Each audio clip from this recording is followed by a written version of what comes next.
पहले छैला जी से हमरा ई कहत बा कि माजा काची के कह जले एकरा के पहले रौरा जानी तब न पता लगी जो माजा देती है कि नहीं से आनंद में आ माजा में बहुत अंतर होला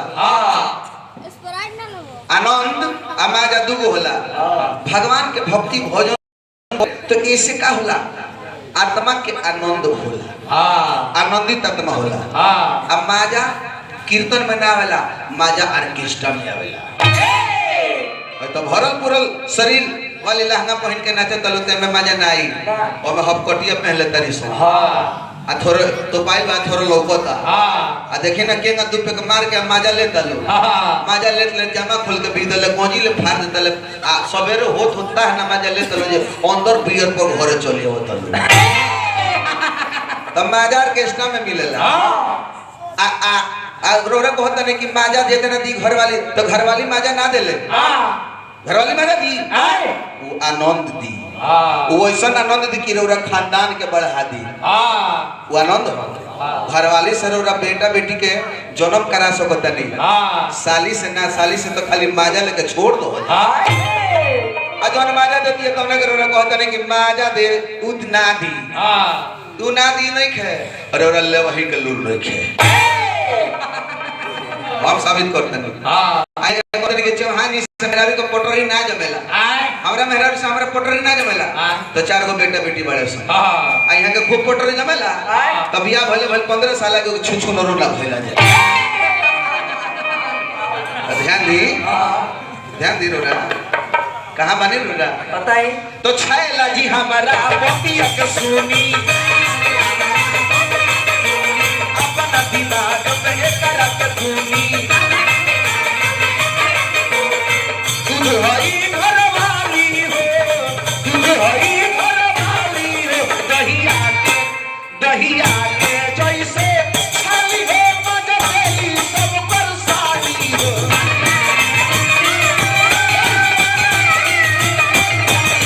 दहिया के जैसे छाली हो मजबेली सब पर साली हो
राजकुमार बाबू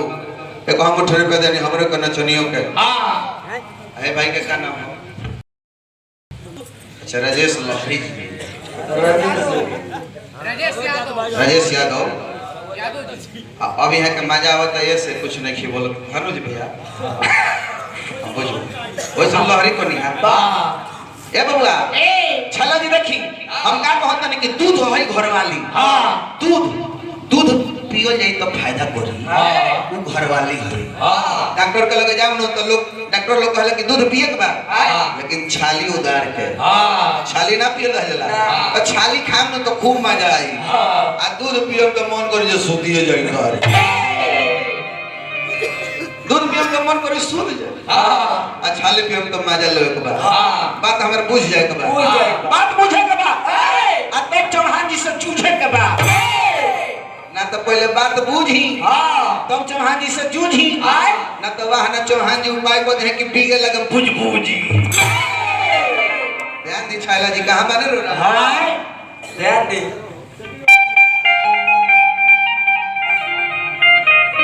अब भाई सुनी हम कहत एकदम सुनी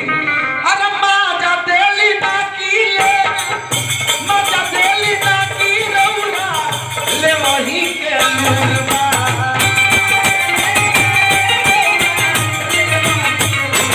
माजा देली बाकी रौला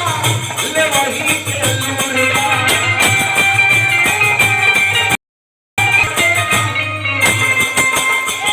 मजा ना देली के रौला ले वही के लूर नहीं कर और हम बात क्या कहत नहीं क्षमता चले के बाटे दिलियो ना दूर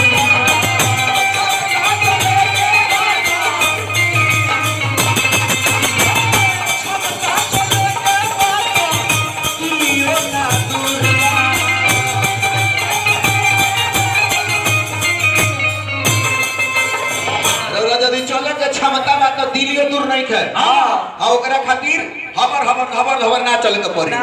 नौका जला लो नौका कमरिया लो खूब जोर से बोल जब सुइया पहाड़ हेले लो बोल तो पुरानिया लोग कहला का बम पांचो कछुआ खरगोश के कहानी पढ़ा जाला बाबू लोग के एक संग दो गोला में रहे लो होलो चल दो हलो के आगे पहुंच जाला खरगोश धोर तो कहले तो कतना पीछे कछुआ बा कहले सूत गइल तले धीरे धीरे रेंगते कछुआ ओजी चल गइल बा ई टूटल पाऊ तो आय बच्चा से पिछुआ क्षमता में चले के तो दिलियो ना दूर बा ऐसे कहता नहीं ए छैला जी हमारा बबिया के सोनी अपना दिमाग में लेकर के भूली चली गोते नहाली चली गोते नहाली खाली दी ना देली सब पर साली हो